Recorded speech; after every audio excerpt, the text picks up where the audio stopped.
અનંત પટેલ અને કોંગ્રેસના આક્ષેપ મુજબ એફઆરટી કર્મચારીઓને 16,000 રૂપિયાની પગાર આપવાની વાત થઈ હતી, પરંતુ અત્યારે તેમને માત્ર 12,000નો જ પગાર આપવામાં આવી રહ્યો હોવાથી કર્મચારીઓનું શોષણ થતું હોવાનું આક્ષેપો થયા છે।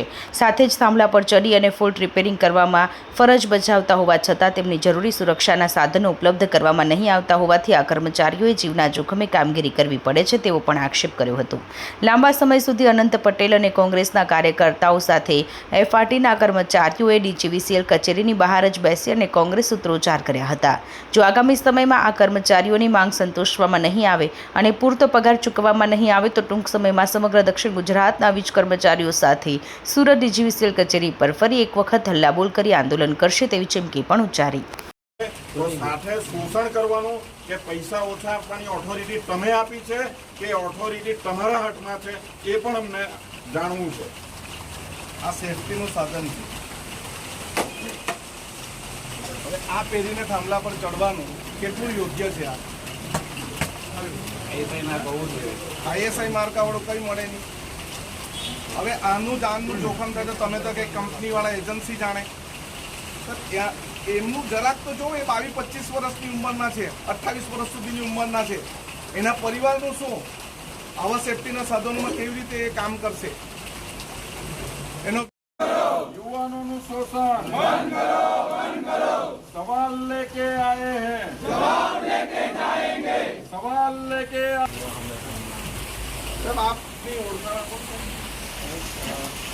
कर्मचारीओ जे दिल्हीनी एक एजेंसीए राखी અને જોખમી કામ થાંભલા પર ચડવાનું ઉતરવાનું એક કામ જ્યારે આઈટીઆઈમાં એમની પાસે ઇન્ટરવ્યૂ લેવામાં આવેલા ત્યારે એમને લગભગ 16,000-20,000 રૂપિયા પૈસા આપવાની વાત કરી પેમ્પલેટની છપાઈ વાતા કરે છે ત્યારે એમને 5,000 થી 7,000 રૂપિયા ઓછા આપે છે।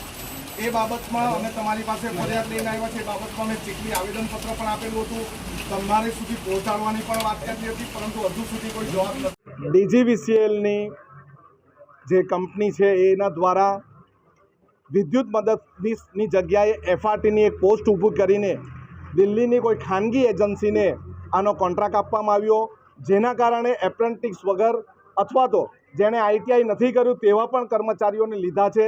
160 સ્ટેશન પર દરેક સ્ટેશન પર 9 જેટલા કર્મચારી લીધા છે, એમને પૂરતો પગાર આપવામાં નથી આવતો। જ્યારે આઈટીઆઈમાં એમનું ઇન્ટરવ્યૂ લીધેલું હતું ત્યારેની જાહેરાતમાં 16,000 રૂપિયા પગારની વાત કરી, પરંતુ એમને 12,000 પગાર પણ નથી મળતો। સેફટીના સાધનો આઈએસઆઈ માર્કાવાળા નથી, એમને પગાર સ્લીપ આપવામાં આવતી નથી। લઘુત્તમ વેતન ધારા પ્રમાણે જે પગાર આપવો હોય, સેફટી આપવો હોય, કામના કલાક હોય એ કોઈ પણ પૂરું કરવામાં આવ્યું નથી। એટલે આજે અમે અમારી રજૂઆત કરવા આવ્યા। એજન્સીની મેનેજમેન્ટ ટીમ કોઈ હતી નહીં અને અમે અહીં રજૂઆત કરી છે। એમની સાથે આ જે પણ કર્મચારી છે એમની વાત કરાવો ને પૂરતો પગાર આપો, પછી જ આ કર્મચારીઓ કામે ચડશે।